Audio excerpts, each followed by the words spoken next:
প্রশ্ন করছি আমি প্রথম প্রশ্ন, ওবিসি কথার শব্দ হচ্ছে আদার ব্যাকওয়ার্ড ক্লাস।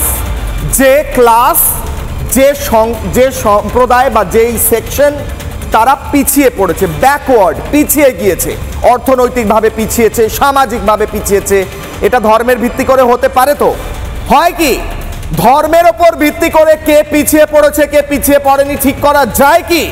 বাস্তব পরিস্থিতিটা কি শুধুমাত্র একটি ধর্ম পিছিয়ে পড়বে, বাকি ধর্ম সবাই এগিয়ে যাচ্ছে, এটাও কি একদিকে কনস্টিটিউশনালি বা সাংবিধানিকভাবে ভ্যালিড, আর অন্যদিকে প্রশ্ন সামাজিকভাবে প্র্যাকটিক্যালি এটা কি সত্যি হতে পারে?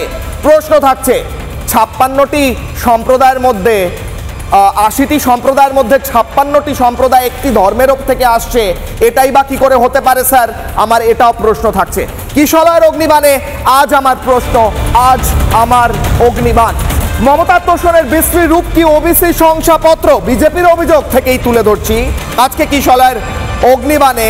আমার প্রশ্ন হচ্ছে যে ওবিসি শংসাপত্র মমতা বন্দ্যোপাধ্যায় সরকারের তোষণ রাজনীতির কি একটি বিশ্রী রূপ? Question mark. আমি প্রশ্ন করছি, ওবিসি সার্টিফিকেট দিয়ে যে সম্প্রদায় আসলে পিছিয়ে পড়া নয় তাদেরকে পিছিয়ে পড়া বলে কি মাইলেজ পেতে চাইছেন মমতা বন্দ্যোপাধ্যায়? কি লাভ হবে তার? ভোট ব্যাংকে লাভ হবে।